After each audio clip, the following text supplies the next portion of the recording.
Yo yo yo, salut les turfeuses et salut les turfeurs, bienvenue pour un nouveau pronostic de Benoît Requin. Ok, place au pronostic du quintet du lundi 7 octobre direction Enghien pour le prix du Pont des Arts. 3 attelés, 2875 mètres, 13 partants, réunion 1, course 1. Il y a un rendement de distance de 25 mètres à partir du numéro 5 et l'indice de confiance, c'est 4 sur 5. Petit retour sur le quintet à l'envers de ce samedi, mais c'était quoi cette arrivée? Enfin bref, cette vidéo j'attends avant l'arrivée du quintet de ce dimanche et je reviendrai dessus demain. Ok, c'est parti, on commence le pronostic et on commence avec le numéro 1, Hugo de Dussac, et on écoute l'entraîneur Charles-Antoine Marie. Écoutez, Hugo de Dussac n'était pas à son aise sur l'herbe dernièrement. Il ne faut pas le juger là-dessus. Voyez-vous, il a repris de la fraîcheur et me paraît très bien. Ils sont peu nombreux en tête, c'est surtout ce qui m'inquiète. Il est à l'aise sur les profils plats à main gauche. Il est capable de jouer un bon rôle à l'arrivée. Ok, bien noté, Charles-Antoine Marie. En tout cas, ce numéro 1, moi je l'ai retenu, mais en toute fin de combinaison, faut pas non plus abuser. On passe au numéro 2, Hollywood Bond, et on écoute Esteban de Jésus. Hollywood Bond réalise une très bonne saison et a encore bien couru dernièrement à la Capelle. Dans la foulée, il bénéficie d'un bon engagement au premier poteau sur une piste plate qu'il va apprécier. Il manque de changement de vitesse, mais il est capable d'aller devant comme d'attendre. Il me paraît en mesure de terminer dans les 5 premiers. Ok, bien noté Esteban. En tout cas, ce numéro 2, c'est lui mon gros regret, c'est lui mon cheval de complément, cas de mon partant, attention, possible cassage en vue. Petite information, du coup, j'ai pas de liste des possibles casseurs de tickets repérés à vous proposer aujourd'hui, tout simplement parce que soit je l'ai rayé, puis en plus avec 13 partants, voilà. Donc mes deux dangers seront, enfin à mon sens, les deux dangers seront mes deux chevaux de complément. Voilà. On passe au numéro 3, c'est El Valle Rosso, et on n'aura pas les commentaires de l'entraîneur, évidemment, c'est qui? C'est Junior Guelpa. Lui, il n'est pas parti pêcher, lui, il est parti jouer aux cartes. Voilà, donc on se méfie toujours de Guelpa, on ne sait jamais avec lui.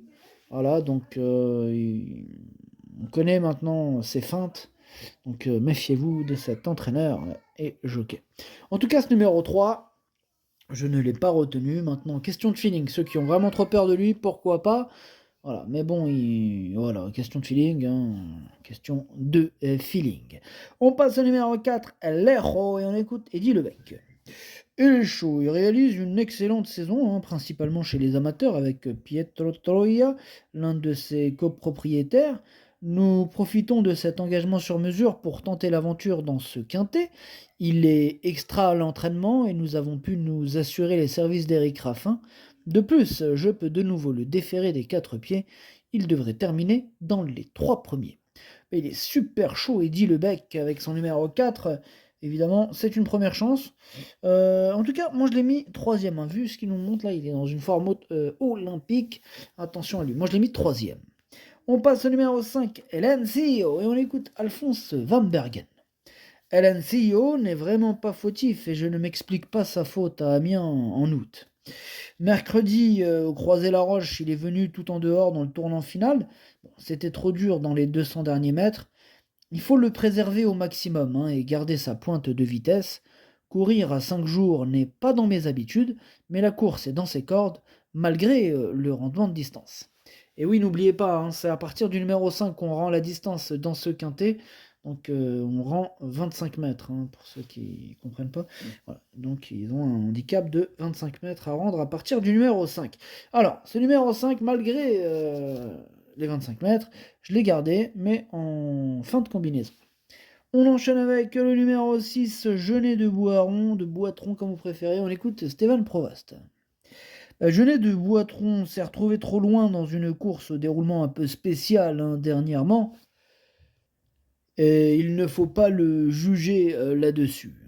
Bon, il n'a rien perdu de sa bonne forme. Il lui faut un déroulement limpide. Il est capable de rivaliser pour une place malgré la présence des 7 ans. Il peut compléter l'arrivée. OK, merci Stéphane.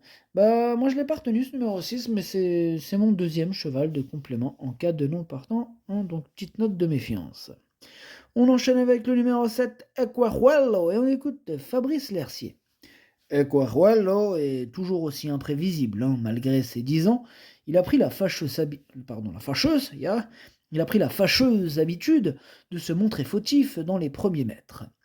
Je vais cette fois le munir d'un bonnet fermé et d'un lasso. J'espère que ces réglages lui permettront de rester au trot. Si tel est le cas, il peut accrocher une petite place car il travaille toujours aussi bien. Moi, ce numéro 7, pour ma part, je ne l'ai pas retenu. Voilà, bon, maintenant, affaire d'impression, hein. En cas de défaillance, pourquoi pas, là, ça sera vraiment une question de feeling avec ce numéro 7. On passe au numéro 8, Ulysse Digéo, et on écoute Jean-William Allais. Bah, Ulysse Digéo, il a encore très bien couru dernièrement à Laval, où il est venu d'assez loin, très bien finir en retrait d'Hasard d'érable, hein, qu'on retrouve lundi. Bon, il est toujours au top et l'engagement reste favorable, hein. Il apprécie la piste d'Anguin et il s'adapte à toutes les distances. Ses pieds aussi me permettent de le déférer des postérieurs et je compte sur lui, hein, pour terminer dans les 3 premiers. Et ouais, bah, il est super chaud, Jean-William Allais, en même temps, c'est normal, hein.